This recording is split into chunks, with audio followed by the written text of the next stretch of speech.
for many years. And they brought it through that little door back there, believe it or not. I told them, well, if you go fast enough, you can get through. But they had to tilt it up, and they had to just hold their tongue just right, and stand on one foot. But the wind was blowing about 40 the day they brought it in, so it was interesting. But here it is in all of its glory, and I thank them so much for doing that. The centerpieces. Oh. Thank you to Dan and Rojana Craig and Eric Brubaker for the fabulous little centerpieces.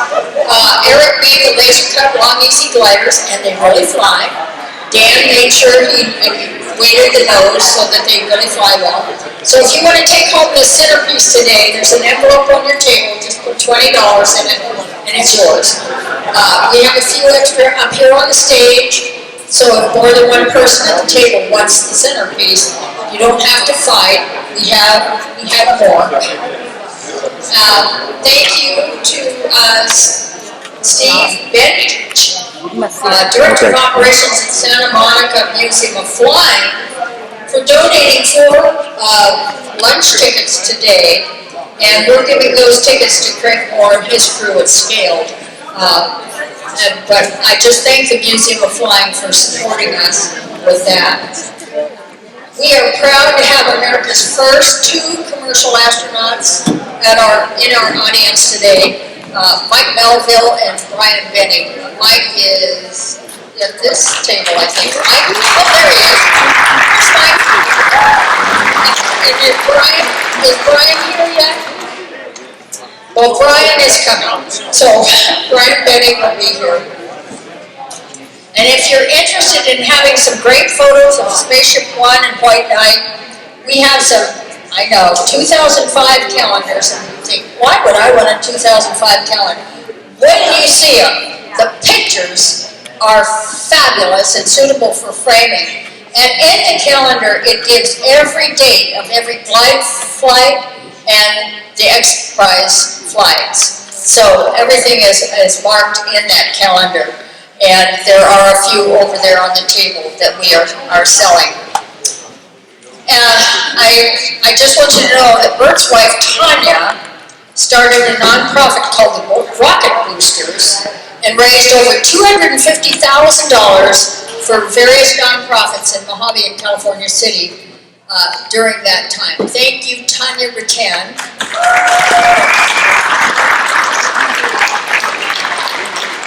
But wait, there's more. Today happens to be Tanya's birthday. So we've got to sing happy birthday to Tanya. Oh, it's Christy's birthday too. Yay! Tanya and Christy, get up here. We're going to sing happy birthday. Come on, Christy. Christy is Tanya's cousin. See, aren't they adorable? Now, I don't know about you, Christy, but Tanya's 39.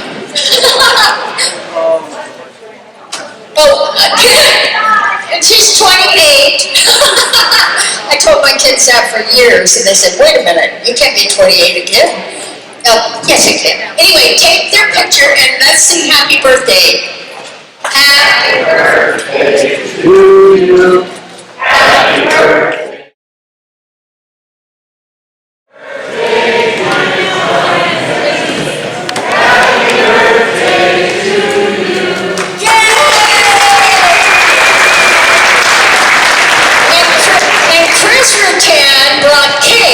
She brought a cake that says happy birthday Tanya, but there's plenty of cake for all of us. There's chocolate cake and white cake. So thank you for having a birthday, Tanya, so we can have some neat dessert.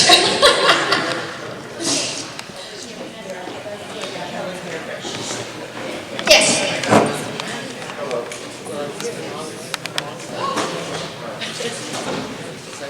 Oh wow, they're bookmarks. Okay. Well, put them over on the raffle table. Tanya brought some Spaceship One bookmarks, and she's going to put them over on the raffle table, so they'll be part of the raffle. The rocket boosters sold shirts, calendars, posters, and everything to commemorate the fantastic achievement of commercial spaceflight. Only in Mohave, Berbertan and the Spaceship One program is the only reason we are called Mohave Air and Spaceport. Yay! Thank you, Bert!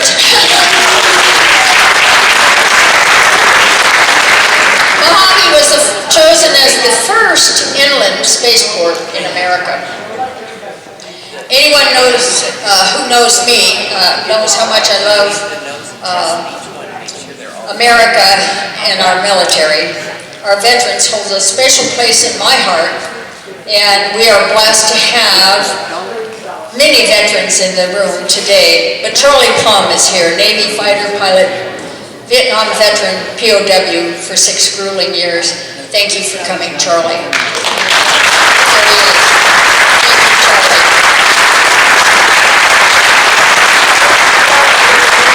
Thank you, Charlie. Stand up for this American people.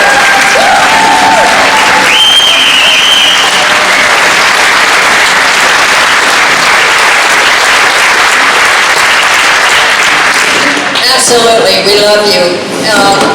I remember a lot of my friends that I went to school with were in the service in Vietnam, and Dave Raymond was one, and he was a POW for 6.5 years. And his mother received 2 letters from him, a miracle in my opinion, in the 6 years that he was a POW. And 3 things he wanted to do when he got home, and he always had faith that he'd come home. And he said, I want to continue my education, I want to travel, and I want a Corvette. And I thought, hey, I was in the Corvette Club at the time, we can get him a Corvette. So we made up bumper stickers that said, welcome home, David Raymond, and sold them for $1 each. We bought him a Corvette. And I got to present him with these. So the 1973 Corvette, and I went with Teddy Lopez to pick it out, and I wanted a 454 4-speed. And Ted says, oh, you know, his arm was injured. He can't do a stick shift. I said, this is the last year of the 454. He's got to have lots of power. No. So he got him a damn 350. But anyway, first thing Dave said was, why didn't you get me a 4-speed? Anyway, I tried, but Ted wouldn't listen to me. But anyway, and we had money left over. That's how kids were bringing me pennies, 100 pennies, so they could have a bumper sticker, so they could help buy him a Corvette. Just like when they were building Voyager, I remember kids bringing pennies to help build Voyager aircraft. I love things like that bring people together. Mohave is located in Kern County, and we are so fortunate to have a supervisor who cares and supports our unincorporated town of Mohave. Please welcome Kern County 2nd District Supervisor Zach Scrivener. Hey! We'd like to make a quick presentation to Bert, Dick, and Mike. So come up in the front and just in front of the stage, and I'll hand Zach the microphone. And he wants to give some recognition and appreciation from Kern County.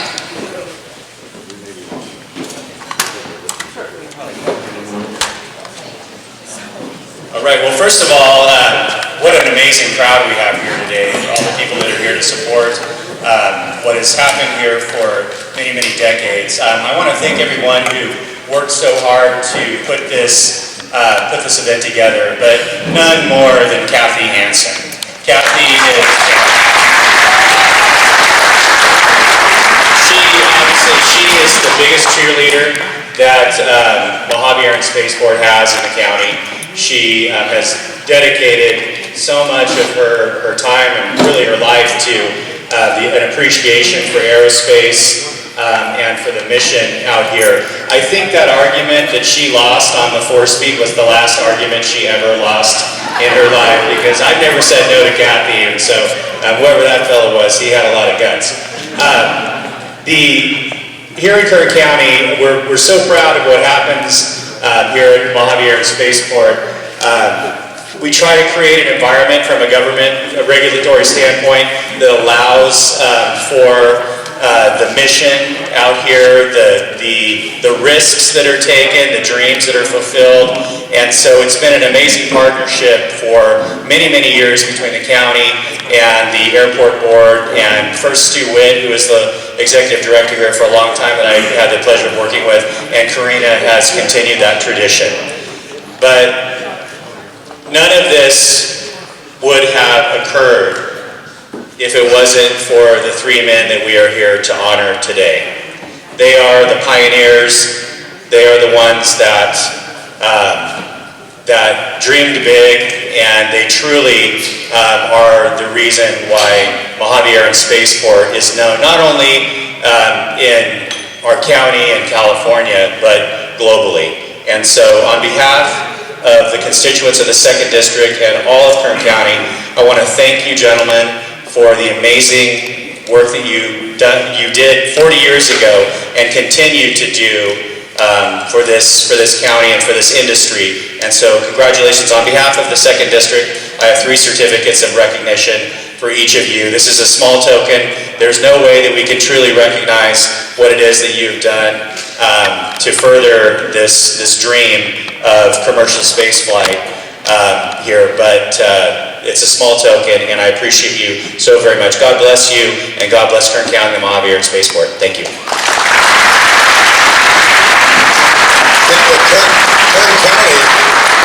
Kern County is it's a small island in the state of California, Kern County. And this is the man, the county supervisor, that has done so much to keep it that way. Thank you very much. May you have a long tour. So, we need you.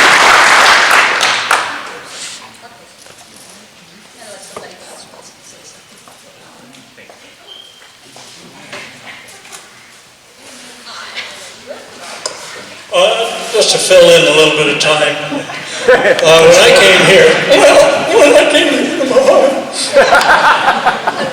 this was a swimming pool, this Olympic size, and they had just filled in with dirt so people didn't fall in.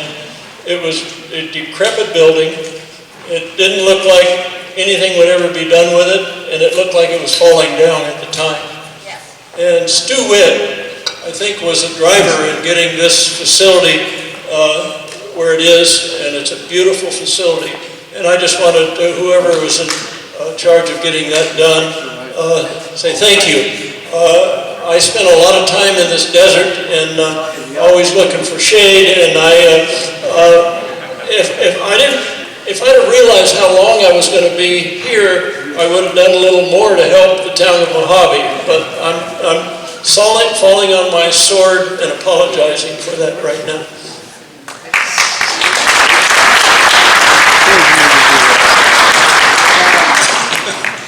Well, I don't know. I know a lot of people out here had to be here. I was very lucky to get Bert to design that spaceship and let me go to space twice and survive it. So I'm very thankful for everything. And the people who sanded on these beams, because these beams did not look like this when I came to work here. And I'm in awe of them, because they must have sanded every square inch and varnished them, because they are absolutely beautiful, and those are the original beams that were in the building in '42.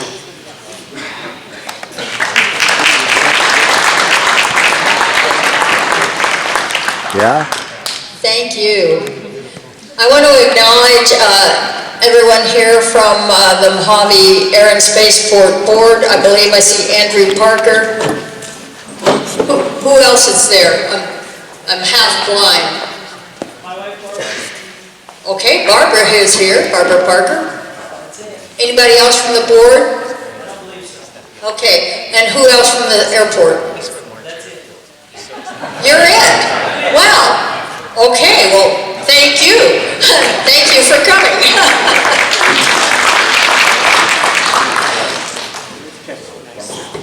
I'm not going to try to introduce these guys because everybody knows them and you know their story and you want to hear from them. So I'm going to have Bert and Dick and Mike come up here. There's chairs up here if they want to use them, or they can walk around And just come on up and start telling your story. And be sure and tell the story about how there were 2 first flights of the Long Easy.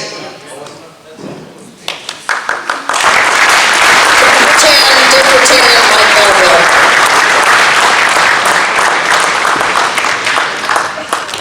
So we'll be right where the darn speakers are away. This one working? Okay. Yes, sir. Well, Mushy, okay. this is a very special audience for us, especially for me because I've been away for almost 9 years. But we were discussing at breakfast this morning at the Voyager restaurant what to tell this crowd, what slides to show.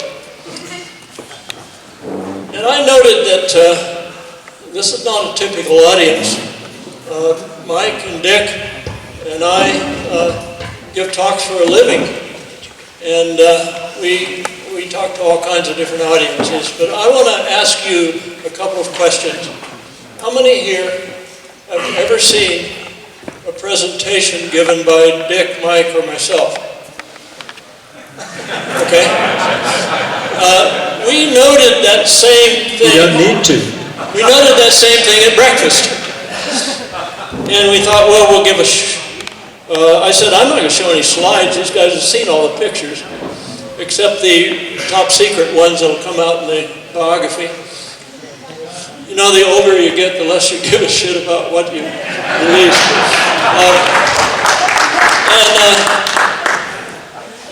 Mike and Dick agreed, said, no, I don't want to show this audience slides. I'm sorry, I think my son came up from San Diego with a projector. But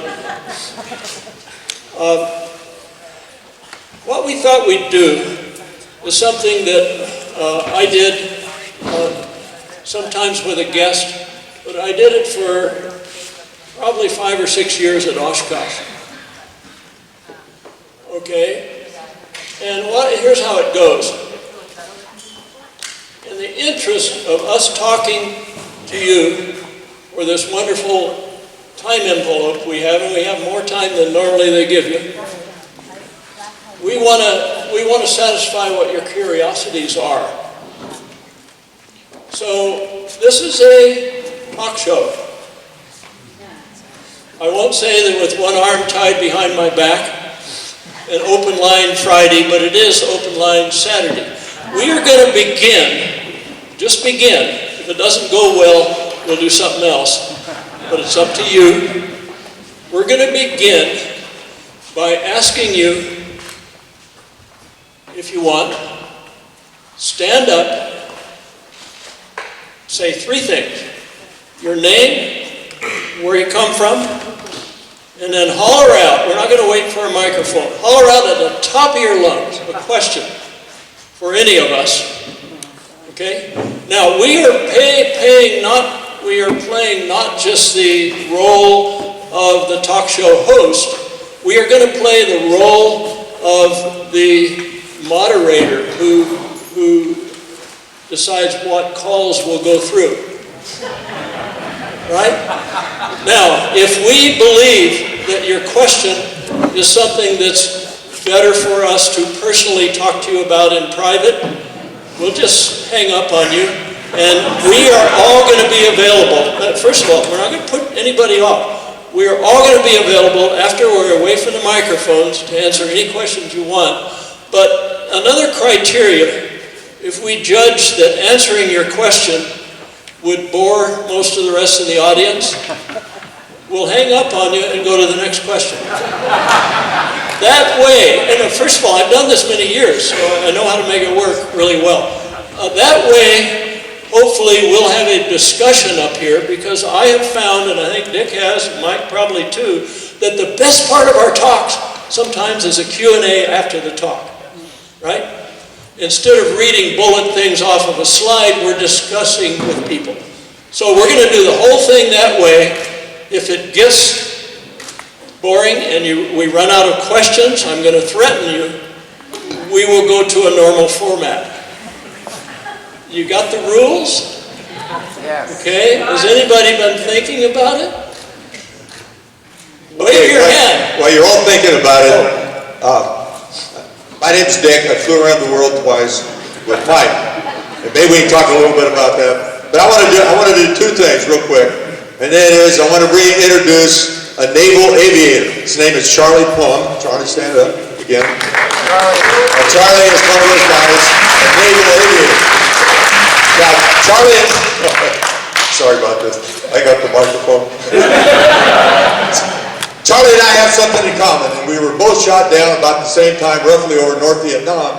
And since I was an Air Force pilot with better training, I got to be rescued. So, okay, one other person real quick, I want to stand up and introduce one of my students, one of my excellent students. His name is Dustin Riggs. Stand up, Dustin. And say hello to everybody.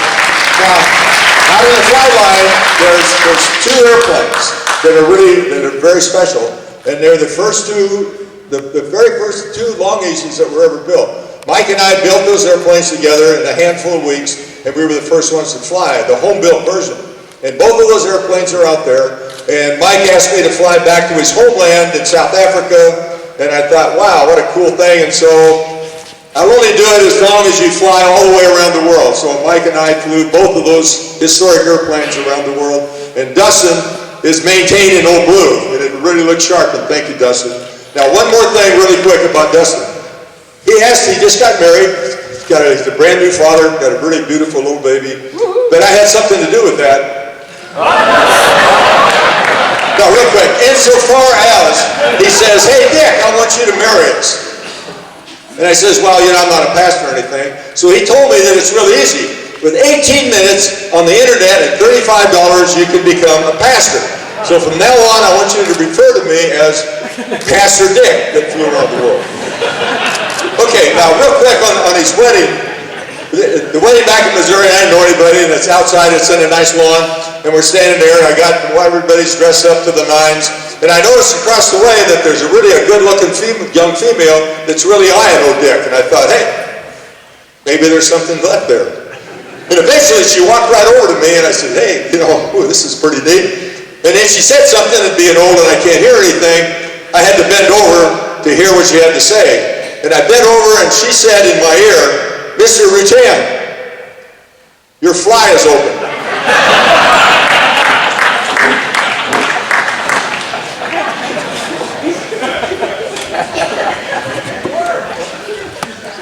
Okay, I knew I couldn't talk him out of an opener. Let me ask a question.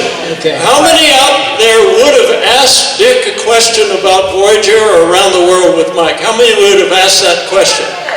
Okay, so maybe we'd have got it. Okay. I'm old, I'm an elder, Nell? and I have no boundaries, so phooey on you. Nell, come up here. Mr. Rutan, Dick Rutan, Pasta Rutan. Pastor Dick. I remember somebody called Gina and Sally who helped build a whole pile of those airplanes. I built 3 center section spars. She built all the center section spars. She did. She certainly did. I stand corrected. This audience, Sally was a big part of building those two tours. this audience must hear from Dick and I's sister. How many have met Nell? Mom used to always go to Oshkosh, and Nell rarely did. And she has a point that she wants to tell you about, a little bit of history. I asked Dick earlier if he was going to make the name of the Very Easy part of his program. And I said I would appreciate very much you giving me credit for that. And that's the truth. Bird, in college, he can correct me if I'm wrong. He designed and built an airplane that was based on Swedish Saab vegan. He made his airplane called the Very Vegan, V-A-R-I, Very Vegan. So when he came up with the plans for a home-built airplane, he said, I need a name, and I need to let people know that it's going to be really easy to fly.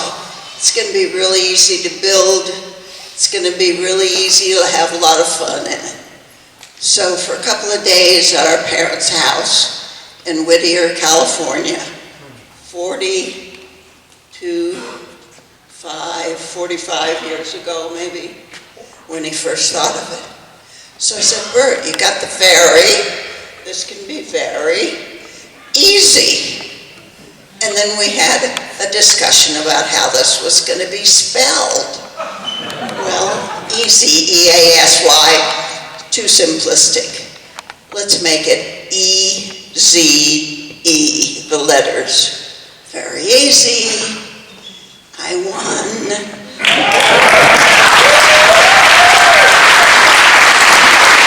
Well, I want to applaud my sister. I want to applaud my sister for one thing for sure.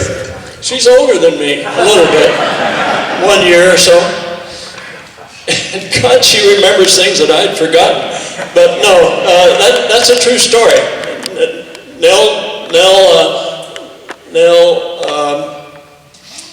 Nell named the very easy. Now, I'll try to do this quickly. Why is it called the long easy?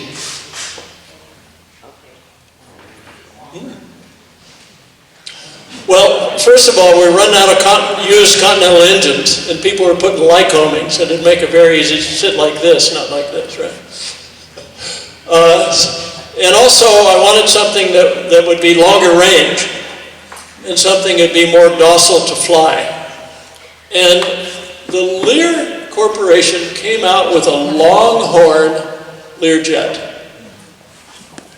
And I kind of focused on this Longhorn. And I reached into my bottom and I pulled out a name called Long Easy. And that's all there was to it. That's how it became Long Easy, a little bit of help from Lear. Defiant, I'll tell that story too real quickly. I put out a newsletter and said we've got this twin and it's going to have about this performance, hadn't flown yet. And I asked people in the news, this is before internet, we did things by licking stamps and sending letters. And I got a bunch of answers, and one guy says, call it a Defiant, because it defiantly goes against the norm of the twin Cessnas and the twin Beaches. And I couldn't think of anything else, so I said, Defiant, okay, good, that's it. Years later, he ran into me at Oshkosh, and he says, I got to tell you where that name came from. He says, I was reading the Canard Pusher, and I was in my log cabin up in the woods, and I've got a wood stove that's made by a company, and they called it the Defiant. So the Long Easy, the Defiant was designed after a wood stove. Okay, enough of that forwarding. Okay, this is open line Saturday. The lines are open now, except, yeah, real loud. I know that you may have designed your last airplane. I thought maybe the Ski-Gull might have been the last one. Looking into the future with the electric market coming into reality, do you see a platform or a design concept that might best fit that electric market moving forward? I think you're talking about V2, all these things that hover that are electric, or just electric in general? You have a way of breaking through a lot of different conventional thinking, and I don't want to put you in a box, but the electric market for aircraft, in your view, is very quickly, I am so burned out of laying on the floor breathing carbon fiber dust that my helper put a license plate frame on my car that he had to take me out and show it to me. I didn't look at it. A lot of people have one, I'd rather be flying, I'd rather be fishing. My license plate frame, courtesy of Trevor Budge, says I'd rather be grinding on carbon fiber. Bottom line, my health has not been good. I'm on the green side of the grass. I'm not as healthy as these two older guys, but I don't think I have it in me to build another airplane, but I have been doing a lot of design work, and it's pretty different from the 170 different outfits that are doing eVTOL now. And that's all I'm going to say about it. Next question.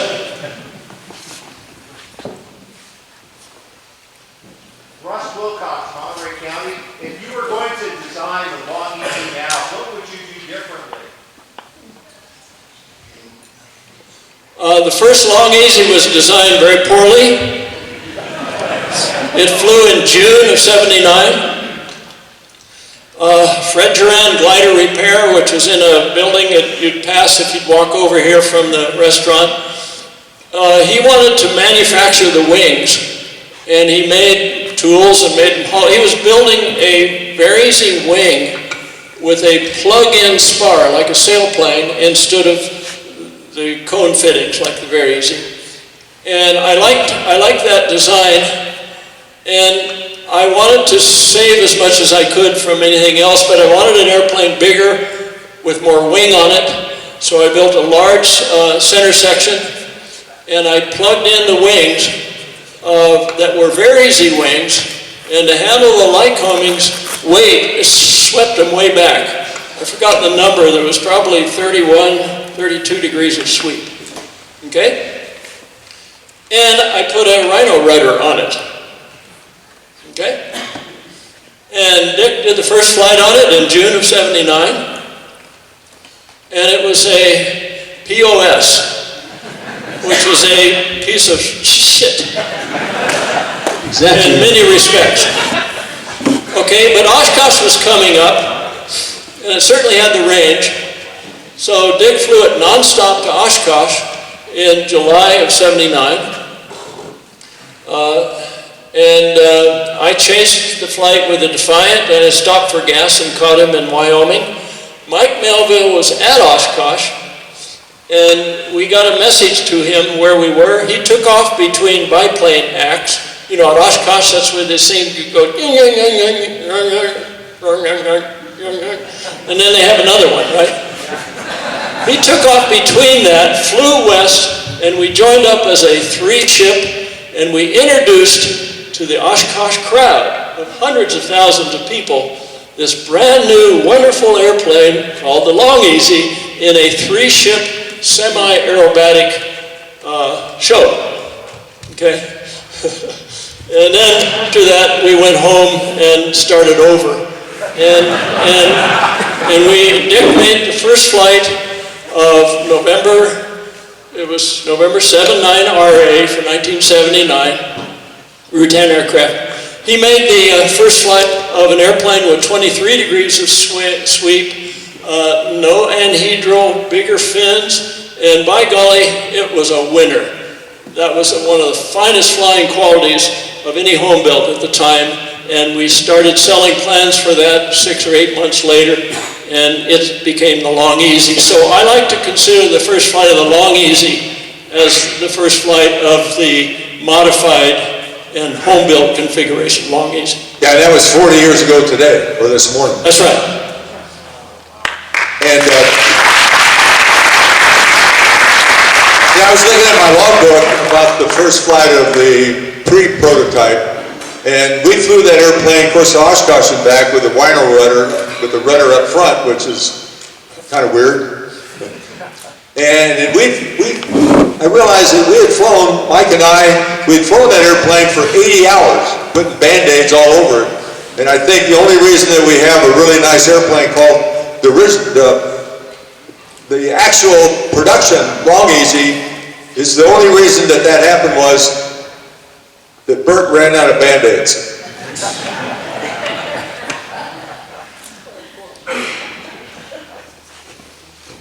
Okay, next question, right there, blue shirt, holler real loud.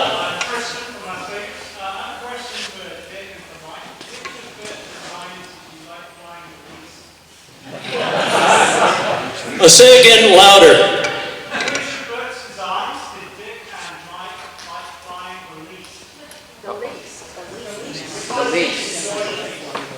Which designs did was the least airplane? The least flying airplane that Bert had. The prototype Long Easy, the early prototype Long Easy, really was a crappy airplane. Awful directional stability, horrible flying qualities, and we battled through 80 hours of trying to fix it, and finally a German guy came up with the airfoil for the wing, Epler airfoil, and that fixed it right there, and it's a beautiful airplane. Yeah, I assume this question was which of the RAF airplanes, Rutan Aircraft Factory airplanes, because if you include scaled composites, there were some in there that were really shitty. Now, and most of them we fixed. Now, but let me tell you something, during the 80s and 90s, I'm talking about 20-year time period, during a 20-year time period, there was a first flight of a new type of research airplane, a new type of manned research airplane. There was a first flight at this airport on the average of 1 in every 8.5 months for 20 years. Okay, he asked the question about the least flying airplane, the worst flying qualities and stuff. And for a while, I overlooked one airplane that had absolutely atrocious flying qualities. The Voyager. The Voyager was truly a piece of flying fecal material, handling qualities for comfort, for noise. And people ask me sometimes, hey, what's your favorite airplane? And I've had an opportunity to fly a lot of airplanes in the military and so forth. But I can't help it coming back to say my favorite airplane has to be the Voyager. Not because it was pleasurable to fly, it's for what it did. Right. Okay, now I want to also put in a plug right now for Dick's book. Dick is in the process of getting published a book called The Next 5 Minutes. What he fears might happen in the next 5 minutes. Dick is older than me, and I'm forgetting a lot of things, so I'm assuming that he forgets a lot of things.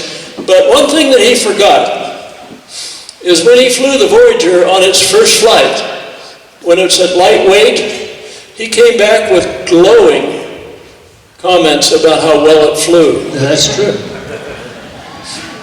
Now, he doesn't say that in his book, but I understand, first of all, he beats me up pretty bad on the book, but I understand that.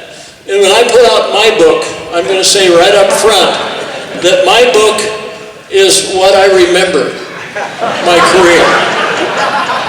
I'm doing a hell of a lot of research. In fact, I've got 60 hours of audio recording of old friends so they can tell me things that I forgot. I'm doing my best to just a minute, Dick, I'm almost done. I'm not mad at Dick for beating up on me. First of all, most of the time he's very complimentary of me. And I'm delighted that my brother, like a fighter pilot, under duress, they'll blurt out the truth. But I'm not mad at him for this, because what was in his mind, he does a very good job of telling this in writing. And that's what a book is. A book is not something that an autobiography is not something that can be the truth, because it leaves out the fact that some of the things said other people don't agree with, and you might have a debate with them, and maybe 62% of the people would agree with the other side.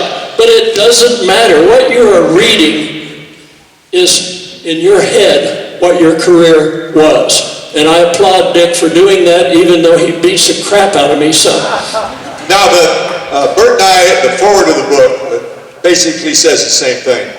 And that is, knowing that there's going to be controversy, and that is that I says, and this is how I remember it happening.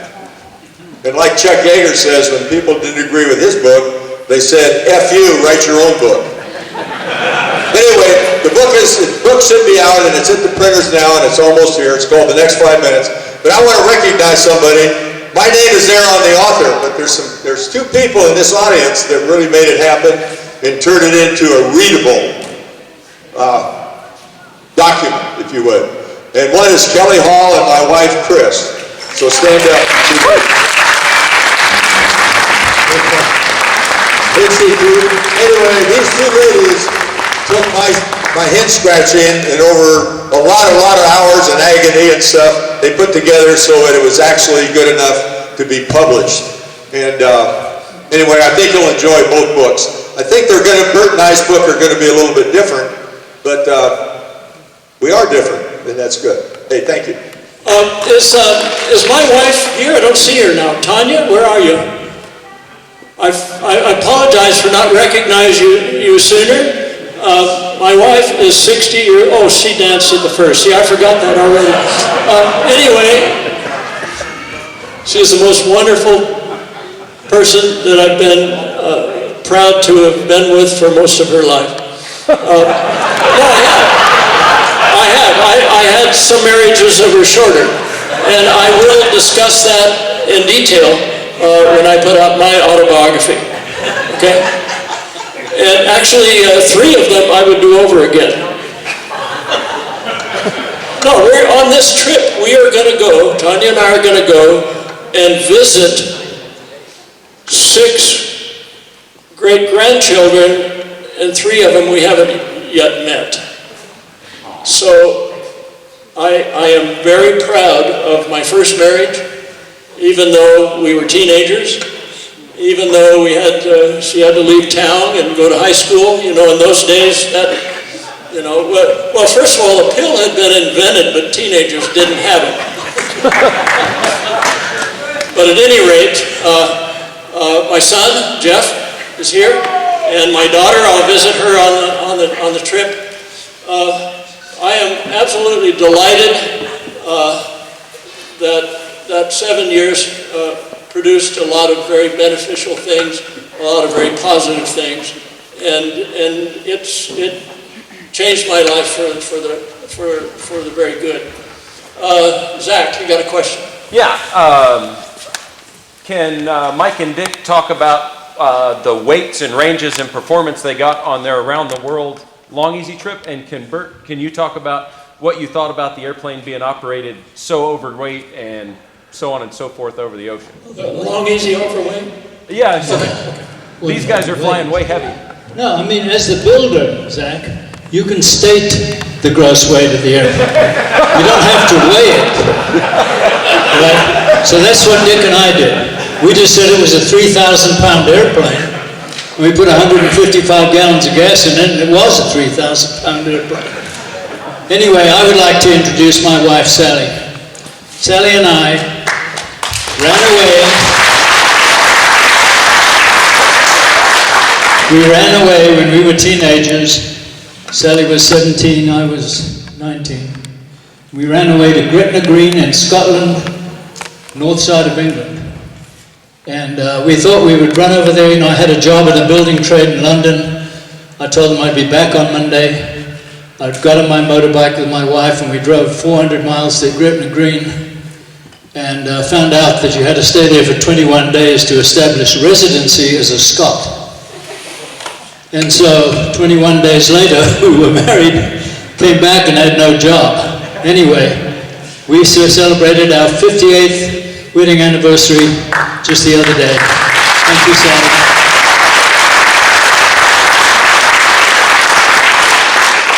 Anyway, the performance of the Long Easies going around the world,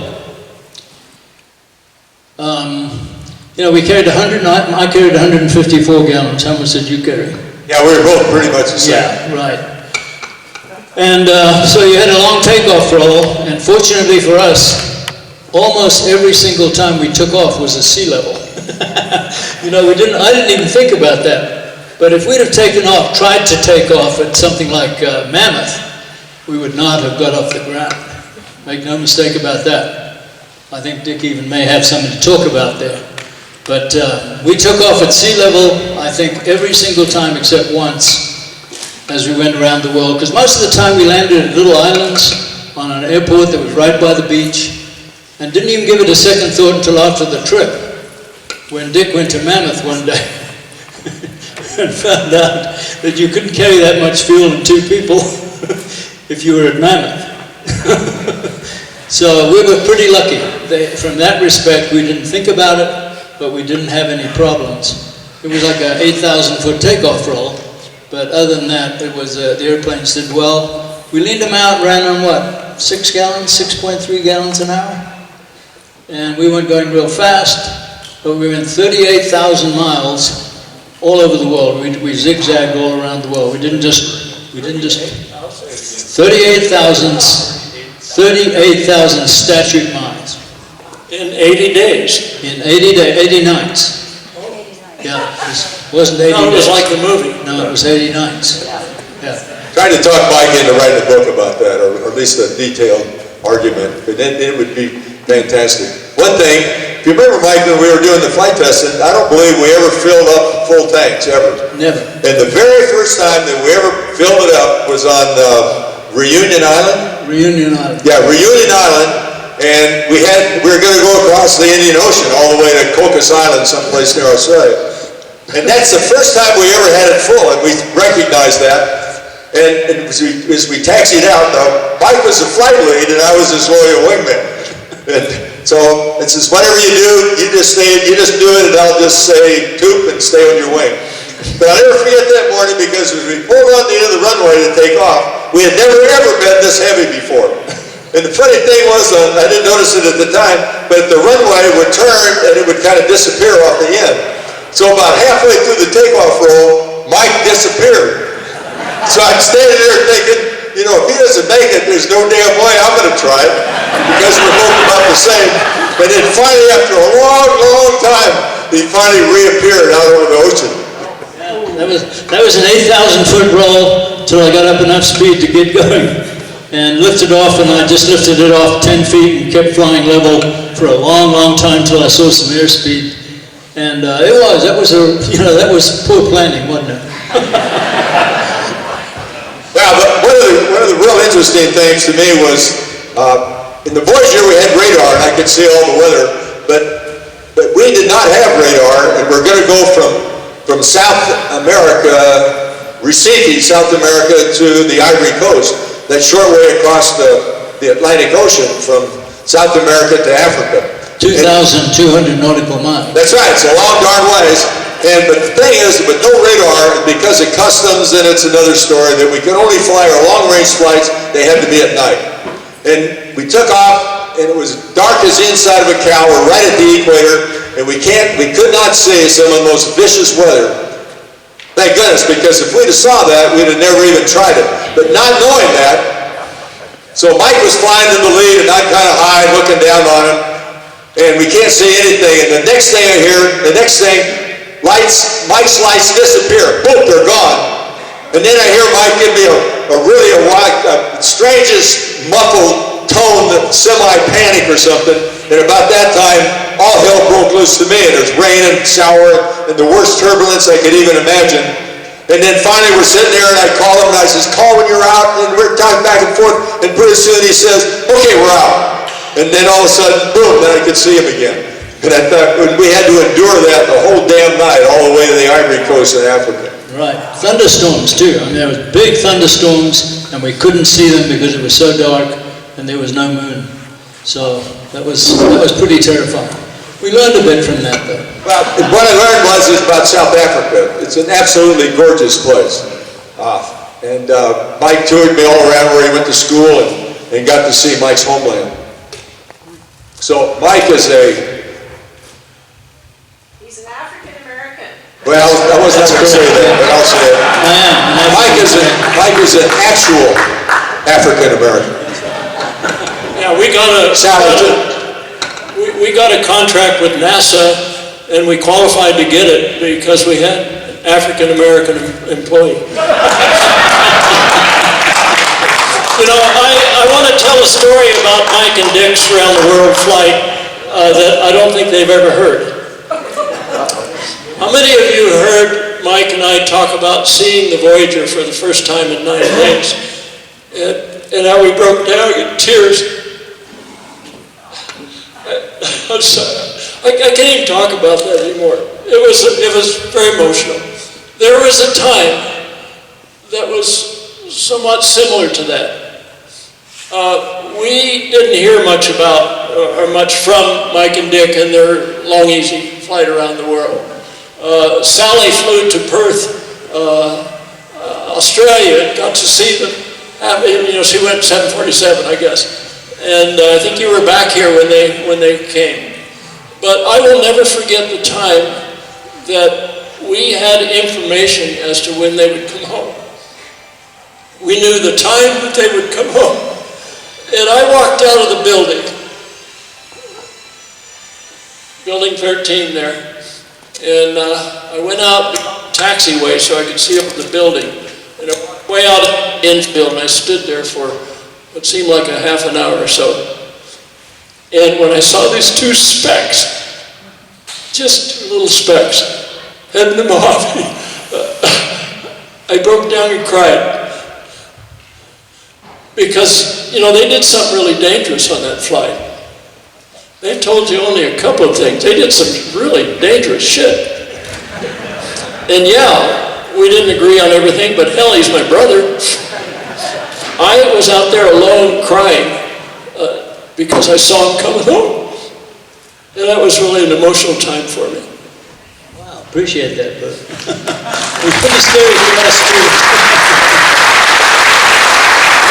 89 days after they left. Okay, let's take another question. You in the black, holler real loud. We're hard of hearing. This is from New Hampshire. So, New Hampshire. Rick. What are the merits of, there's a lot of distance, a lot of speed discussion. What do you think the merits of a home builder design for altitude? Home builders building to go higher and higher. What are your thoughts around that? Well, the question was altitude in a home build? Altitude is You ever heard of Spaceship One? Yeah.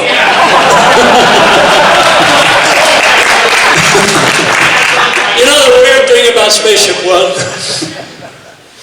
when Mike landed, The first time.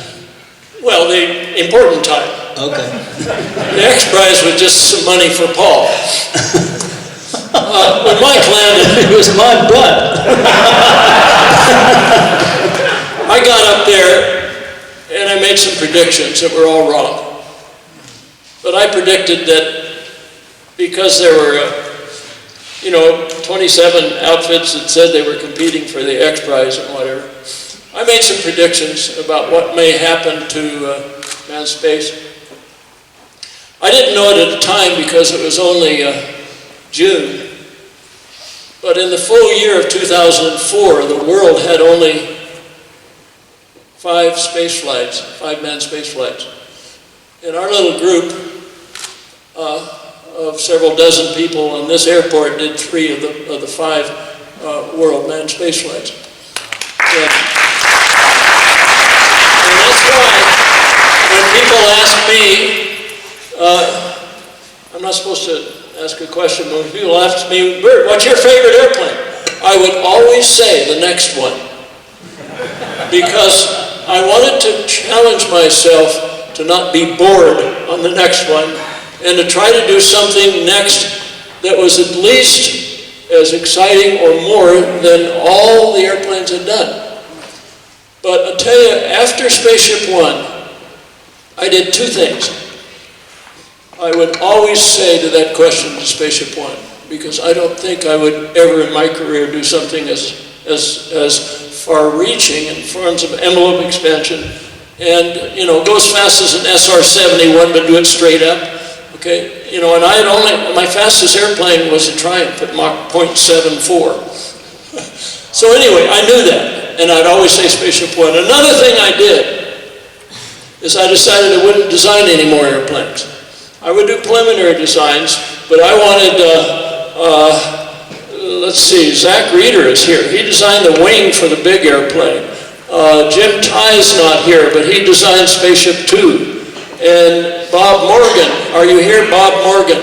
He designed White Knight 2, okay? I shouldn't take the credit for that, even though the media says Bert Rutan designs everything. Okay, I broke the rule only the last 4 months that I was here, and I just wanted to play. And I did phase 1 of a flying car project, and it flew the day before I retired and left. So I did design the bipod, but I am not the designer of any other airplanes all the way back to 2005. Anyway, you did design Spaceship One. You did design White Knight. And White Knight, which I flew a lot of times, was a really peculiar airplane. It had the whole fuselage, or the forward fuselage, the cabin of the spaceship. Spaceship One was exactly the same in White Knight. And so the pilot who was going to fly Spaceship One could use White Knight as a test airplane to practice patterns and practice landings. You couldn't practice the flare and the touchdown, but you could practice everything else in the pattern. Because you're too high. Yeah, because you're too high in White Knight. Spaceship One is very close to the ground. Yeah, the White Knight airplane has a space-qualified cabin. That's right. It's exactly the same environmental control system as the spaceship. The only thing that it didn't test, that the White Knight didn't test, was a rocket motor. Right. And the White Knight, having the same cabin and the same pressurized cabin, which we could pressurize the cabin of Spaceship One and White Knight to the pressure at the Mohave airport and fly all the way to space, 380,000 feet, and come back at the Mohave airport where your ears don't even pop on that flight. And my ears really hurt when they pop when I go in an airliner. I felt nothing in Spaceship One. Did that twice. And hanging under the White Knight for the 1 hour cruise to go to 54,000 feet the first time and about 48 or something when we were full of fuel. You're sitting there for a whole hour, nobody to talk to, and wondering if you've done the right thing. You're sitting in the cabin of something with an 18,000-pound thrust rocket hanging on the back, and you know when you turn that switch it's not going to be very funny, and it wasn't. But it was a tremendously exciting thing to do. I mean, when they were ready to drop me, they gave me a count 3, 2, 1, and they just unlatched the hooks. And I made the hooks myself, so they worked perfectly. And it dropped me off, and then you would reach up and close your eyes and clench your teeth and turn the switch, and blam! Boy, all this thrust would come and slam you into the seat. No problem. It was either on or off. Right. And this is really a shock. If you've got your head away from the seat, it'll knock you out. So you've got to be pretty careful. And then immediately you start about a 4G pull and get yourself vertical. And then unload and just keep on going. And you see Mach 3, 3.03, I think was the highest speed I ever saw. But, you know, you're really hauling ass on the way up. And the weird thing to me was that you go at exactly the same speed coming down even without an engine. I never have understood that, and maybe Mark Zeitman can explain that to me or something. But I saw the same speed. It happens if you throw a baseball up too. It does? Yeah, so I was really shocked with the motor turned off, and we always turned the motor off because we didn't want to go too high, because we didn't have enough ablative material on the airplane to save our lives coming back into the atmosphere. And so we turned the motor off on every flight at a particular height that Bert would tell us to. I think for me it was 300, whatever it was, 160,000 feet. I turned the motor off. And then you just keep on going because you've got so much momentum. And so all the way to 370,000+ feet. And it's real quiet. And it's, as soon as you're out of the atmosphere, everything is weightless. If you've got anything in your pockets, you can hold it up and it just stays there. And very quiet and lovely. And you had real good control in pitch, roll, and yaw with little rocket motors with tiny little bells on them, like an inch in diameter or so, inch and a quarter. Yeah.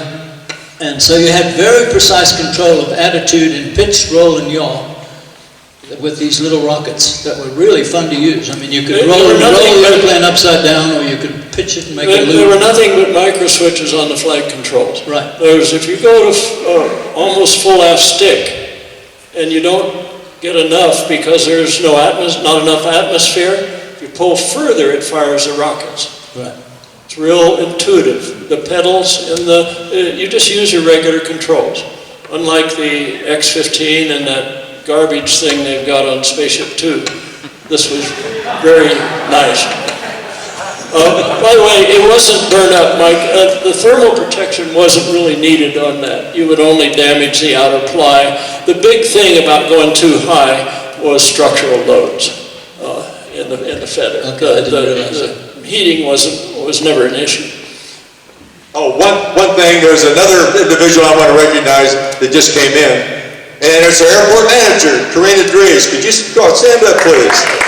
Now, Karina has made this facility all available, and been very supportive of having organizations like that again. And she is the MIFWIC, or she's in charge of the airport. Karina, give her a nice hand. Thank you for what you do. Okay, let's have another question. Okay, you in the black, real loud, we're hard of hearing. Hi, my name is Brandon. I work at one of those companies that's building spaceships.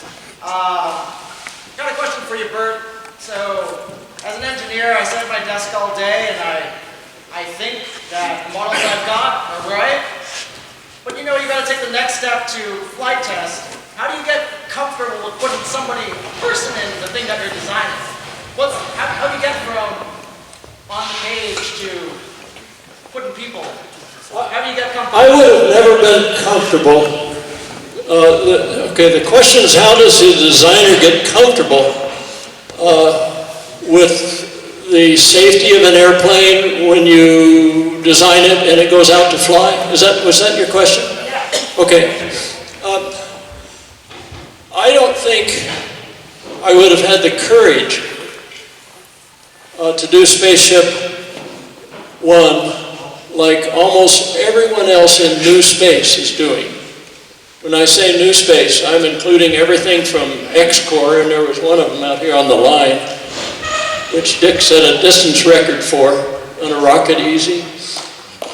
Okay, all the way to Elon Musk and whatever. I wouldn't have had the courage to do that and to ask my closest friend, Mike Melville, to put his life on the line had I not done 38 different airplane designs before. And Mike had flown first flights on 10 of those airplanes. Okay? The fact that I started out with airplanes and I had a perfect safety record with them. We never injured a test pilot while I worked there. I retired in 2011. So the accident occurred after that. There was never injured a test pilot. We had gear up landings, those kind of things. But that tends to give you overconfidence maybe. But the bottom line, the little guy is asking his best friend to fly. That doesn't happen at Lockheed or Northrop.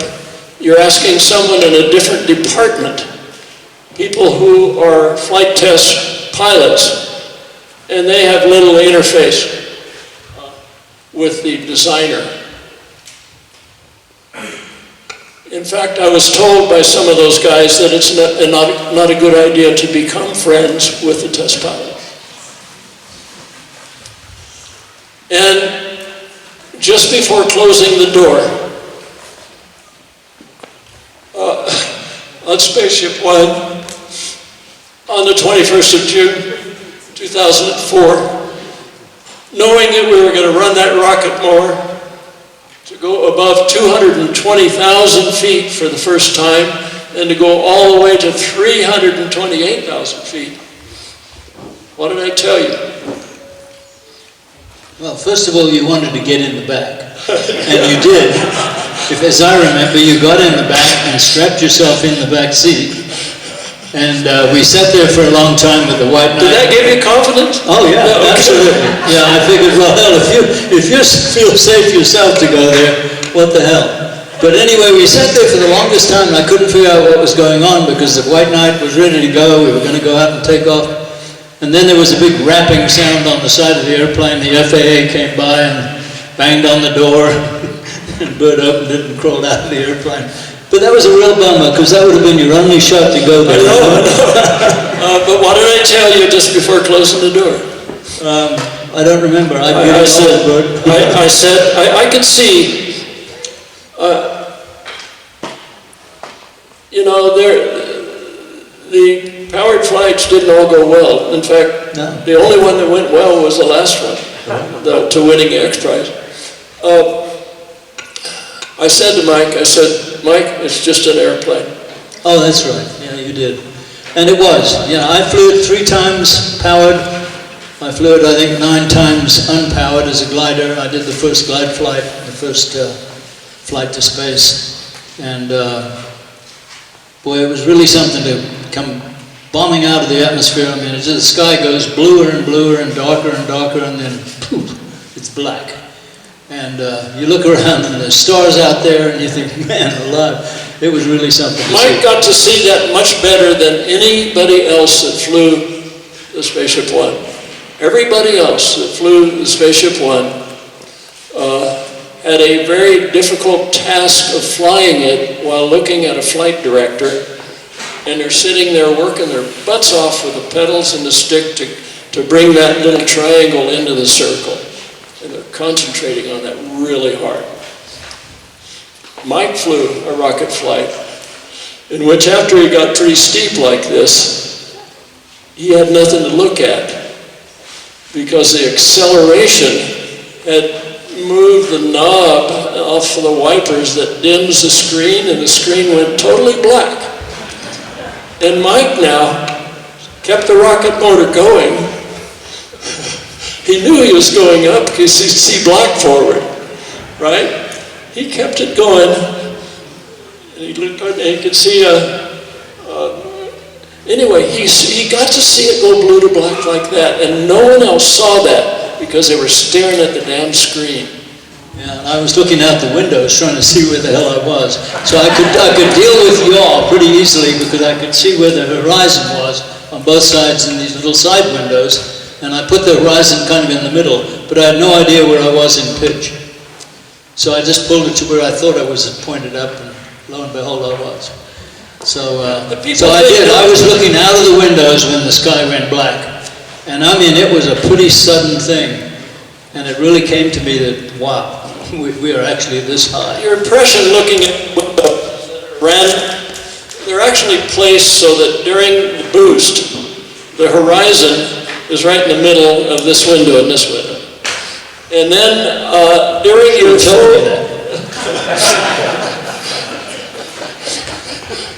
during re-entry, you don't really need attitude because you can have your lunch and it'll straighten itself out.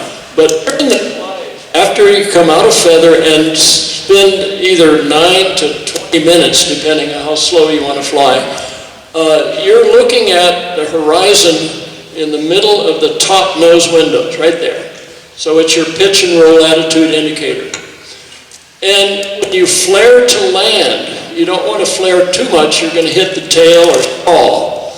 But when the horizon, the end of the runway, is centered in the lower nose windows, that tells you to not pull any further. So the windows actually are a attitude indicator. Yeah, and they really worked well. It was easy airplane to land, landed always on 3-0 right here at Mohave.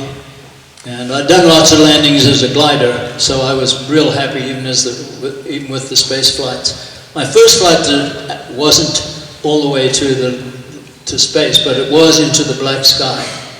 And that time we re-entered upside down, if I remember rightly. I turned it upside down and re-entered with the feather up in the upside down position, so that Bert's idea of a feather would be proved that it would right the airplane and bring us back safely. Next question.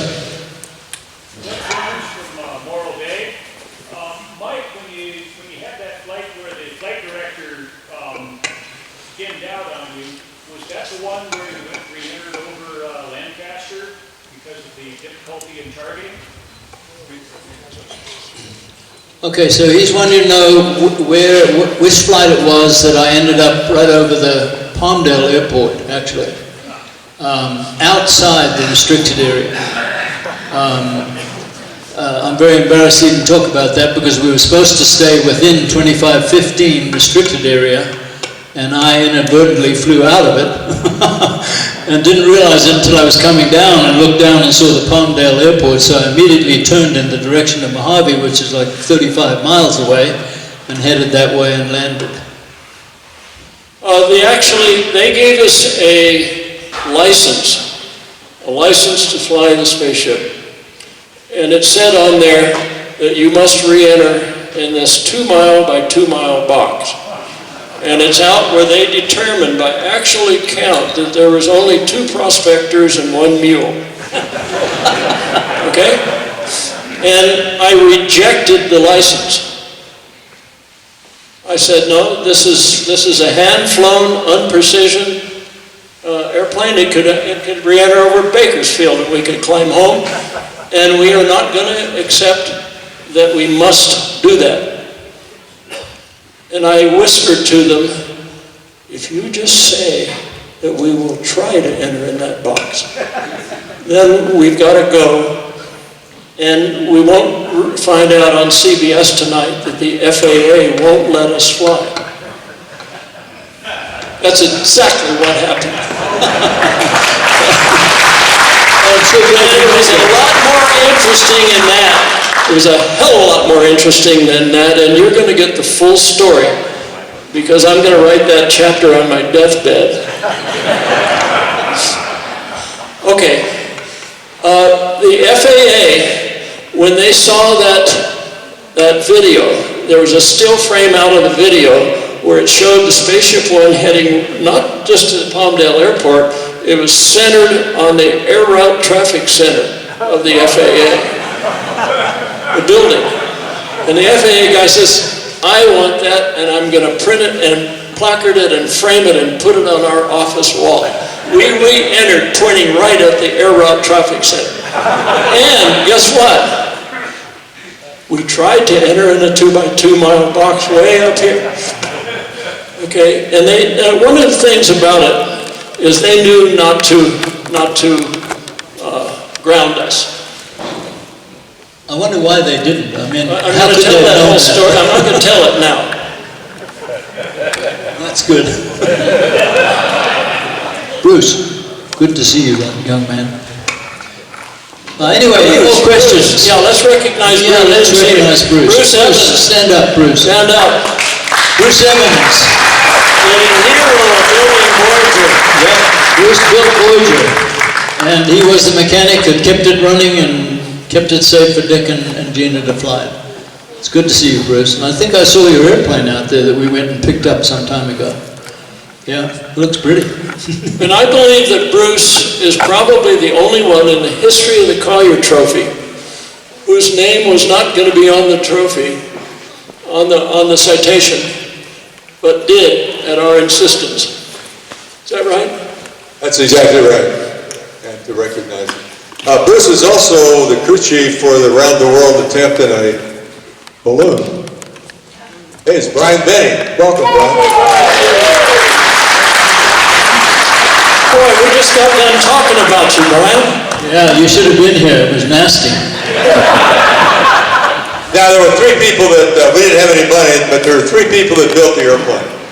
Basically, it was Dick and Gina and Bruce. And we spent almost 5 years together in the different hangars here, around the clock, and the 3 of us built that airplane out of carbon fiber, and you all know the rest of the story. But Bruce was the crew chief, and his expertise and everything that Bruce brought to that, I owe him my life, the program, and Bruce can ask me anything he wants, that he needs, and I would more than willing to give it to him.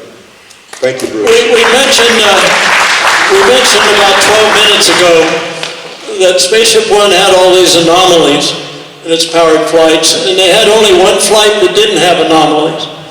And that was the last flight to win the X Prize. And Brian Binney, who just walked in, flew that flight. And he asked me recently to write a foreword to his book about, the title is The Magic and Menace of Spaceship One. And I told him, I won't write a foreword for a book that I haven't read the whole book. Okay? And it's almost 500 pages, but I read the whole book. And I'll tell you, you will be mesmerized. That's a wonderful story, especially about the emotional, the details, the staffing, and so on. It has 135 diagrams and pictures. And I really enjoyed reading your book, and I really am proud to have written the foreword for it. So I hope you can get it published soon.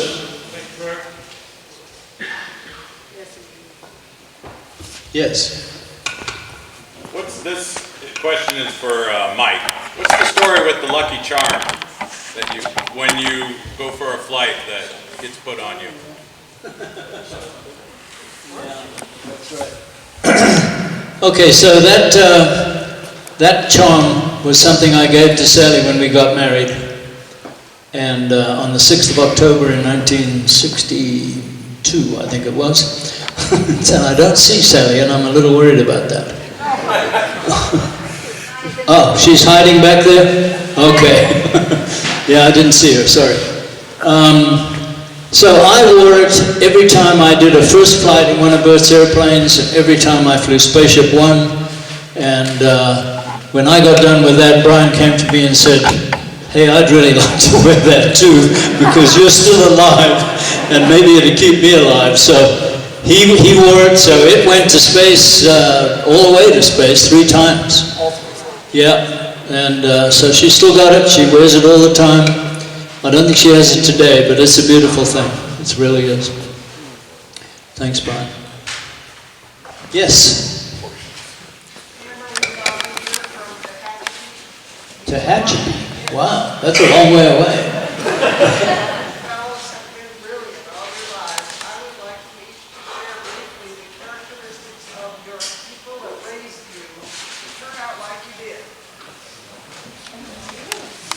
Is that, who was that? You pointing at me? Oh, all 3 of us. Oh, well. The question was, she was interested in the 3 people up here. She wanted to know more about the lineage, the parents, that they raised these people to come and do these things. That was the question? Yeah, that's the question. Now I'm going to find out something I didn't know before. Well, you know, Dick may be too modest to answer this, but I'm going to. His new book, called The Next 5 Minutes, goes into a lot of detail that answers that question very good, and I think you'll enjoy reading that portion of his book. Yeah, a couple of momisms that are in the book, and I'll repeat some of them, and it says, don't worry about anything you can do nothing about. And if you can dream it, you can do it, and the only way to fail is if you quit. And that mantra sustained, Bruce, the Voyager program, that 5.5-year odyssey that we did to make the transglobal flight. But she has a lot of influence. One quick thing, we were over halfway around the world, and there was an indication that we lost the coolant on the Voyager over Sri Lanka. And I was actually in the process of turning to abort halfway around the world in the Voyager. And then, and just as clear as it can be, Mom said, Dick, remember, the only way to fail is if you quit. And right then, I turned back on course to Africa, and the sun went down, and I remember seeing the tip of Africa off the right side as the darkness enclosed around, and I wondered, boy, I sure hope she's right.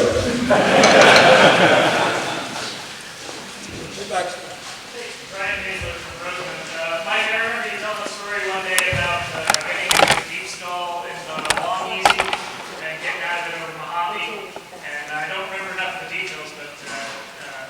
that story again.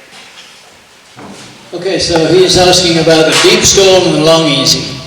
It's not possible to get in a deep stall in the long easy if you stay within the CG range that Bert has provided in the handbook. But if you go about 1.5 inches to 2 inches after that, it is possible to get in a deep stall. And a deep stall, realistically, the theory of it is that you cannot recover from it. Well, I got into what I perceived was a deep stall in my own airplane while flight testing some stuff for Bert at very, very aft limit, way past the aft limit that's in the owner's manual. And I remember thinking, I pulled the nose up, and the nose went on up, and I couldn't push the nose back down. Full forward stick made no difference at all. And I thought, uh-oh. I really thought that was the end. I really did. I mean, I just had nothing I could do. I kept pushing the stick forward, putting it back, pushing it forward. Nothing changed. It just stayed at that attitude, falling straight down. You steer it into water, right? But that's not a dry lake. No, that's not a dry lake. I would have hit really hard. Anyway, I tried using the pitch control, and that didn't work, so I used the rudders, which is the only thing I had left. So I stepped on one rudder, held it for a while, stepped on the other rudder, and I perceived a small change at high angle of attack as it fell straight down. The engine stopped, and it was just a glider. Well, it wasn't going forward though, it was just falling straight down. And I kept on increasing a little bit of rudder, and I yawed it, and it got further and further, and then it just went all the way over, and I pulled out in a dive. And I felt pretty lucky, you know.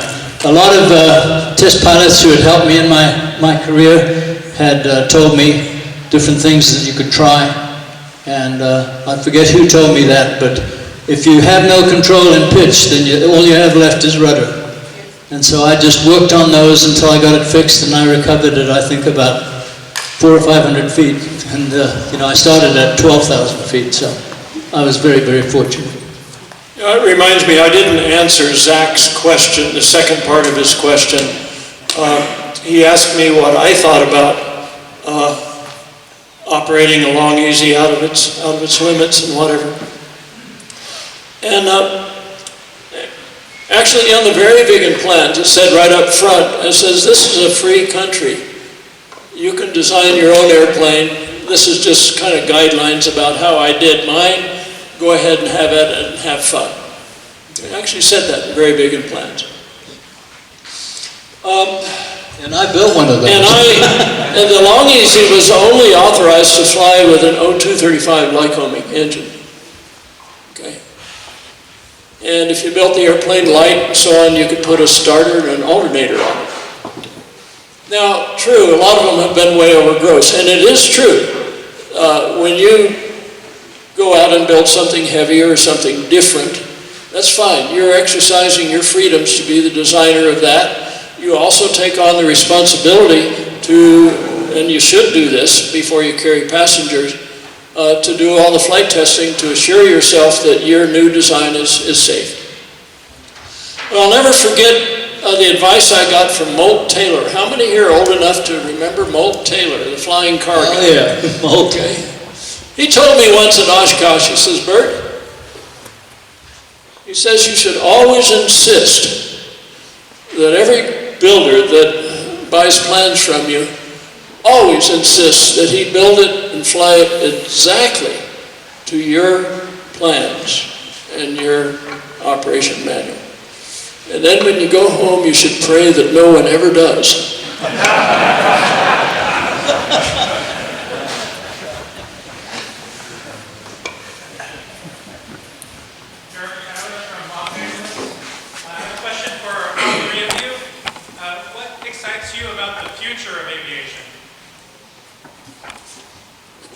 What's the future of aviation? Wow. What excites you about it? Oh, what excites you about the future of aviation? Is that right? Yeah. What excites you about it? Okay, go ahead. You're the visionary designer, Bert. I'll take it back to 1997. 1997, I was so big on general aviation, going to be revolutionary and going to be so much better. Dr. Sam Williams, a real visionary, had designed a turbofan high bypass ratio engine that you can hold in your hand. Can I hold it? It's 80 pounds. It was going to be mass produced for so cheap that it would go on the replacement for the Cessna 150s. 2 of them would give you your own little business jet that could sell for $120,000.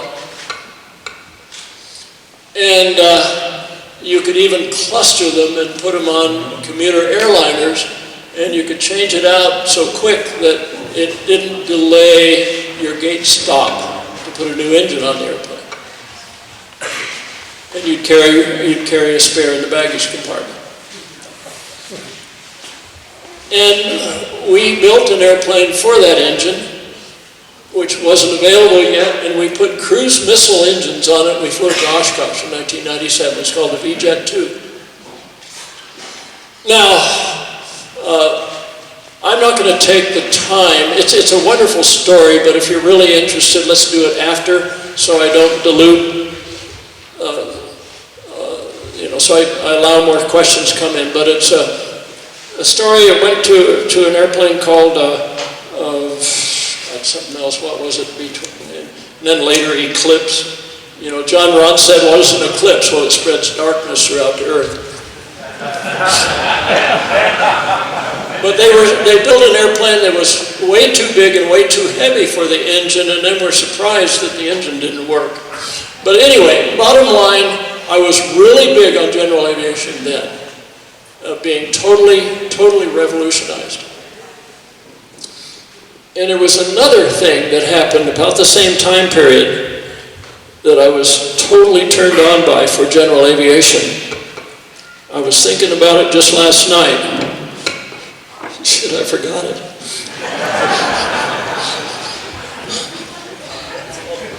Do you remember it, Tanya? Do you remember what it was? The what? The thing. Let's go on to the next question. Yeah, well, why didn't that engine work? What was the problem with it? Because I remember you touting that. Told me to throw away all my propellers and piston engine. I was at NASA headquarters with Sam Williams when he introduced that plan to the NASA administrator, and the taxpayer actually did partial funding for that. But it was all focused on one application for an airplane designed for the engine. And it had to be, the V-Jet was a small, tiny airplane, 4-place, okay? It was a beautiful airplane. You can see it at Oshkosh, it's still there. Wonderful airplane, very light. But what happened is that program attracted big investors, all the way to Bill Gates, to invest in it. Well, what do these guys do, these big shot investors? Well, their lawyers say, well, you got to make sure that you're not wasting this money, so you got to have an independent review board look at it and advise you as to whether this investment might be too risky, right?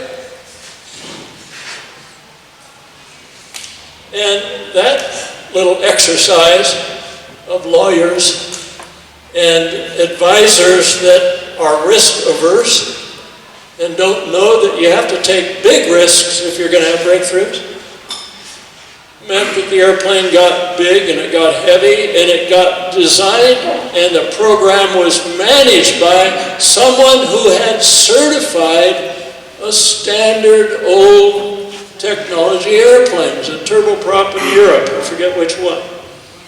So the program got handed over from the visionary stage, which was going to be thermoplastic, where you can make the fuselage in 20 minutes. It had one computer in there. It was a FADEC for both engines. It did everything. That was the most phenomenal plan. The airplane was a proof of concept airplane to see what an airplane would look like for that plan. Phenomenal. But what happened is they brought in the old timers. Exactly the same thing happened to the two airplanes we did for Toyota. Scale did two different. I probably shouldn't say this because whatever, I'm old, I don't care anymore. We did a wonderful airplane for Toyota, used a Lexus car engine. We finished up a horrible airplane that Toyota started with others. Okay? And the reason that second one was horrible was exactly the reason that the V-jet got destroyed. I'm going to detail these, it'll have to be on my deathbed because I really want to tell the whole story. But I'm going to detail all this eventually. They're wonderful stories, and stay tuned. No, Bert, that specific engine that you talked about, this is the engine. Why did that not work? What happened? It did work, but there wasn't an airplane for it.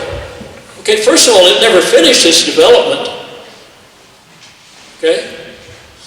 If you look at a turbofan engine, you see this round thing, and then underneath it is a bunch of junk, right? And all that junk is stuff that was not on Sam's engine. Everything on the engine worked off of the fan speed. You know, the oil pump, the alternators, everything. That engine was so round you could turn it in any direction. And you know how it was mounted? By a Marmon clamp on the fan shroud. So there was no way added to it to mount the engine. I mean, it had some absolutely phenomenal features. But Sam was almost blind, but he was certainly a visionary. And it died. Next question, please. Once again, Judge Jones, formally with X-Corps, and you guys flew the Easy Rocket airplane. What fun stories can you tell us about the Easy Rocket? Oh, there was another company here called X-Corps. Two rocket scientists who were going to develop reliable. Anyway, we put two of those rocket motors on a Long Easy, and I got to fly it and do the flight test and demonstration and stuff. And actually, in that airplane, we sent, this is a ground-launched rocket-powered airplane. That's a new category. And the very first, speed, altitude, and distance are the three categories. And since I had most of the distance records, I thought that maybe I could set the shortest long-distance flight in history. And with a rocket-powered airplane that was certified by the FAI, we took off out here one day, and with fuel on board of something like 90 seconds, flew non-stop, non-refueled, to California City, which is 8.4 nautical miles away. And that record still stands today. And it is, by the way, it is a record that nobody can break. It's impossible to break. Chuck because it was the shortest long-distance flight in history, and nobody can beat that. Chuck Yeager took off the X-1 from the lake bed once. Took off under rocket power, rather than getting launched by the B-50. Now, well, Yeager came up and said he did it farther. But the thing is, if you want a record in the record books, you have to have it sanctioned and certified by the Fédération Aéronautique Internationale and go through all the hoops. No. And the guys at X-Corps, they did that, and that is an official record, regardless of what Chuck said. Chuck Yeager said, oh, hell, my rocket would fly 100 times that far. And we said to Chuck Yeager, yeah, but you always landed where you took off. Yeah, we had a question over here, I think. Sure.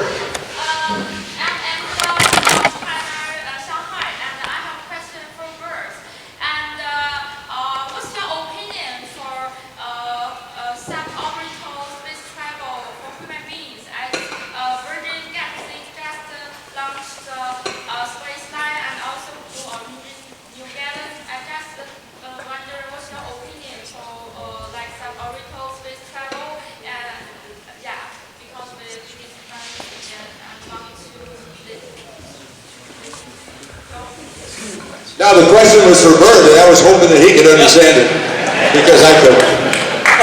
Could you come right up here and tell me? I was in Shanghai earlier, actually.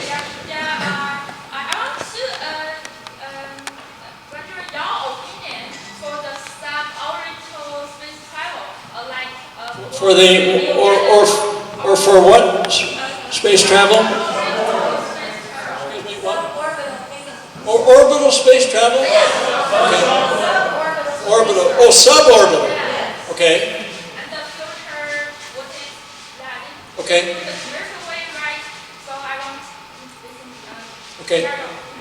Okay, good question. The question was, what's my opinion of the industry for suborbital space travel, which is what Richard Branson's trying to do now.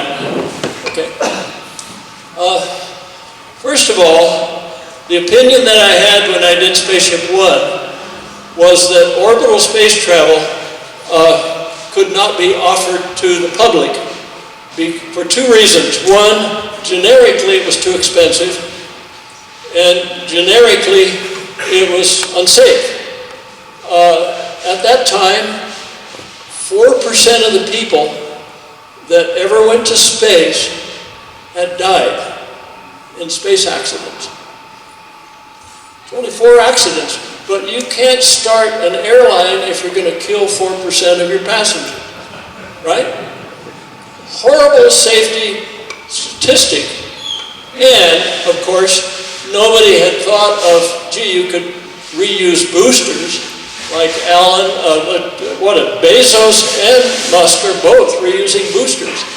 That's the biggest breakthrough that's happened, right? But anyway, for those two reasons, I reasoned that in my lifetime you probably wouldn't see people, the public, being able to afford to go to orbit. Okay? However, I was involved, I wasn't involved, but I was at Edwards, and my friends were still doing the X-15, which was an air-launched rocket. And my friend Mike Adams was killed in an X-15 re-entry. And that haunted me. And when I came up with a solution for the problem that killed Mike Adams, and that is his inability to keep pitch and yaw within limits during re-entry, the feathered re-entry solved that. And I had a generic answer so that the Mike Adams accident would not occur in suborbital space tourism. And I had looked at what the costs were and reasoned that within a decade or two, that could be down on the order of $60,000 for a ticket, and people would be flying their kids. And millions of people could afford it. So that's why I focused only on suborbital space tourism, not on orbital. Scale Composites had a lot of opportunities to go out and go after things like Space Dev did and whatever for orbital, and we didn't. I didn't want to get into certification, and I didn't want to be working in detail with NASA people, and NASA people. Because regulators, I wanted the freedom to do research and to look for breakthroughs. That's all Scale was about. We never certified anything. So anyway, I believe that that's still feasible. I'm not a real big fan of what's being done with Spaceship Two for a number of reasons. For one, they have yet to go to space. I think they're capable of doing that, but they've so far only gone to short of the 100 kilometers. So I don't know what's going to happen with Richard Branson's program. Again, I'm not the designer of Spaceship Two or White Knight 2. I've kind of looked at it while I'm doing something else that was more fun, right? And Branson himself has gone on to a whole bunch of other things. That's a small part of what he's doing now. Okay, so I follow it a little bit, but I'm not involved with any program now for suborbital space tourism. I'm just proud as hell that we worked for just 3.5 years. 2 of the years were covert. There wasn't anybody outside of that building that knew we were doing a manned space program. And after we rolled that thing out, within a year and 3 months, Mike flew it to space. and I'll always be very proud of what we did. We may have been very lucky, but when we're patting ourselves on the back, all of us who are involved in that say, maybe we were very good. And I'll tell you a description of how that played out there's two wonderful places to see that. One is called a documentary done by Scott B. and Sandy. Scott's over here with a video camera. He's doing a movie called Looking Up about me. By the way, I'm wearing a wire, so if you come up and talk to me, don't say fuck or anything like that, because it's being recorded. He can hear it on his headset right there. Okay, so but anyway, that's why I'm wired. He's doing what should be a wonderful film. I invited him in to do it because of the wonderful job he did on Black Sky. And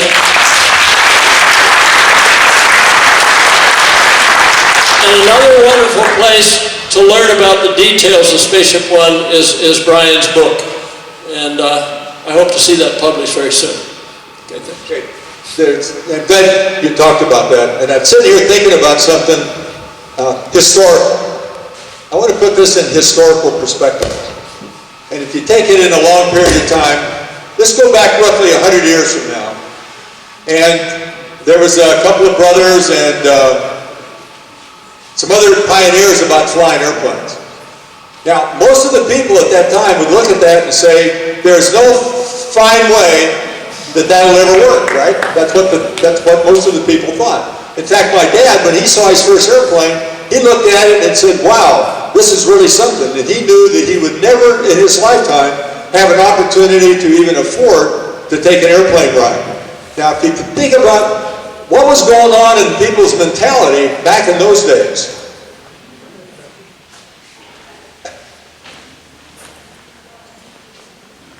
they didn't think about breakthroughs. Okay, well, I wanted her to hear this, but she's leaving, so I didn't. Anyway, that was the feeling. And look what that happened. It pawned into an industry that none of the people in that period of time could even imagine what happened. Fast forward 100 years. There's some guy in a crummy, in a little high desert airport that builds home-built airplanes, and he came up with an idea that he could make an airplane that you could qualify to be a frickin' astronaut. Now let me suggest in that time, there wasn't a swinging leg any place within 10,000 miles who thought that that is even possible, that it even tried it. But somebody had the vision to stand up and do that. And there was a lot of naysayers, like me. I says, hey Bert, have you lost your bloody mind? We build home-built airplanes. You're going to build an airplane that's going to go to Mach 3 and it's going to go to space? Are you kidding me? Okay, now that's what happened. Now the same thing that happened back 100 years ago about airplanes and what it evolved to, wide-body airplanes flying hundreds and thousands of passengers every minute across the world, eating lobster thermidor and watching Cinerama movies. Nobody would have ever dreamed about that. Now I want to suggest and offer to you that exactly the same thing happened when Bert set up and he started this thing, just like a couple of brothers did way back when. Nobody, not any of you, thought that that could be commercially viable. But look what happens. First of all, it's not easy. Commercial transportation 100 years ago had its growing pains, right? You ever fly in a Ford Trimotor? Yeah, well, you know what I mean. Compared to what it is right now. This is the dawning of a brand new thing. And there's one person up here, Bert, and he had the idea, and he started that, and not only that, he started it right here in Mohave. And it's the Mohave Air and Spaceport. And there's only one person, in my opinion, that's responsible for that. Nobody, any place. He is singularly responsible for the advent of Mohave Air and Spaceport and the civilian access to space, because he thought. And just like way back when, a lot of people saw people building airplanes and they're bicycle mechanics, and they say, hell, if a bicycle mechanic can do it, well then maybe we can do it over here too. So it's exactly the same thing. A couple of billionaires come in, look at all the things that happened out here. Spaceship Two, the Stratolaunch, all those billionaires came and built Mohave Airport what it was. And there's one person singularly responsible for that. And he started it. And it's Burt Rutan, and there's actually a secret happening. We're trying to get Burt's name added to the Burt Rutan Air and Spaceport.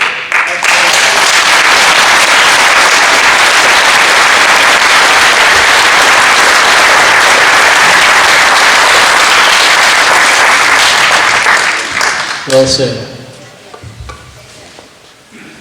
Okay, looks like we're ready for another question.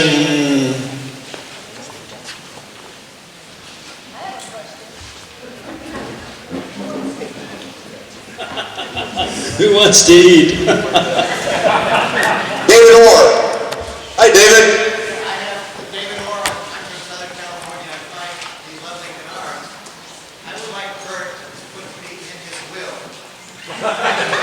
What was that? Put me in your will to give your plans to aircraft crews. To make what? Give his plans, long easies, to aircraft crews to produce. I don't have to because of the invention of the Xerox machine.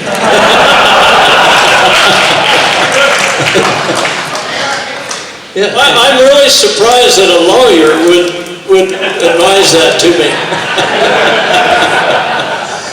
Yeah. You know, I'll tell you the main reason.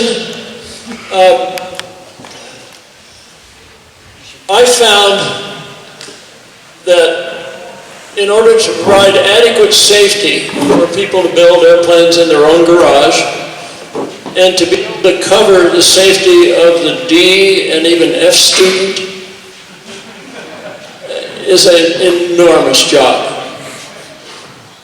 And to continue doing that job, I would not have been able to do scale composites. I would have not have been able to do those 36 big projects. And it's working, you know, the teacher will tell you that a teacher spends most of her time with the F students. And you got all the C's and A's and B's guys in the class getting bored. And when I see an airplane show up at Oshkosh that was the Oshkosh Grand Champion airplane, and I had never talked to that guy, it really puts an exclamation point on this problem of builder support. And the main reason that I said this is enough after selling 14,000 sets of plans is that I needed a career change. I hired Mike primarily at first because he built a very big and he could do very big in support. And then I became such good friends with him that I couldn't imagine him spending his career writing letters to the F students on very big and long easy builders. I insisted that he build a long easy so he could do long easy support. But bottom line, builder support is tough, real tough. And it's not something that I wanted to spend the rest of my life doing. Okay, I've just been informed. First of all, for you pilots, there's a wind advisory for very strong winds. And if you've ever been to Mohave, you know what a strong wind is occasionally. And it's due to come here about 5 o'clock. Anyway, maybe one or two more questions, and then they tell me the food is ready, and then we can proceed with that. Hey, you've been a great audience, and I saw very few people sleep or leaving, so I must have been okay. Absolutely great audience. Where's the there, the person? Right there.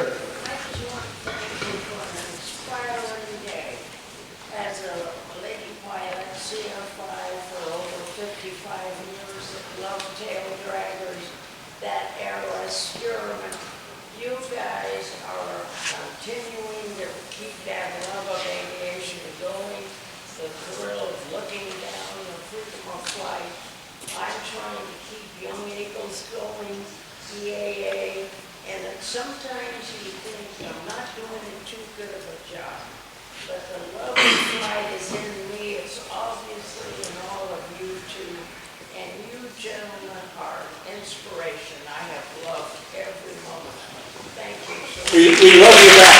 Well, very good. Well, thank you for the kind words, and I think everybody heard the comments, because I didn't even understand it up here. Hey, thank you for that. It's much appreciated for sure.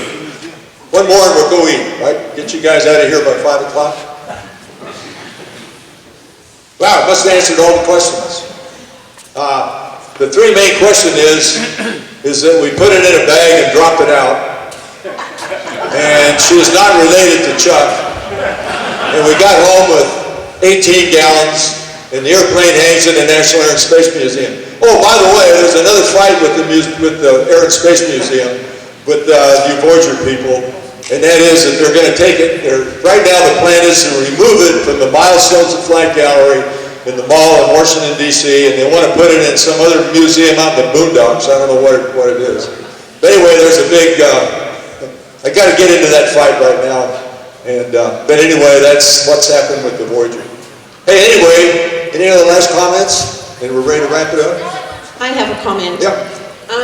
I worked for Burt Rutan for 29 years. Oh dear, I'm going to cry.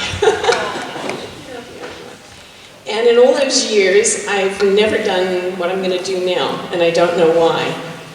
I am so eternally grateful to you. Thank you.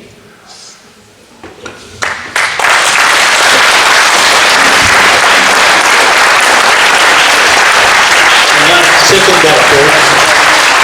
And I'm also extremely grateful to you.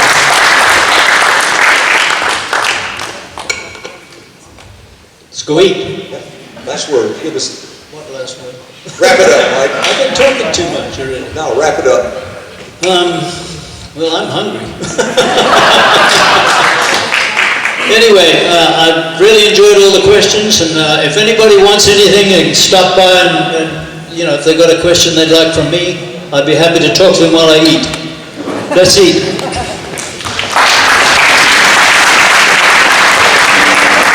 Thank you, Bert, Dick, and Mike. Great inspiration. I'm going to let these three guys and their tables go first into the food lines, if that's all right with everyone. The first four tables up here are the Burt Rutan family, the Dick Rutan family and guests. You get in line first. I think there's going to be 3 tables, so just head on over there. Yeah, go over there. And we have vegetarian meals too. I think there were about 12 vegetarians, so we've got them taken care of.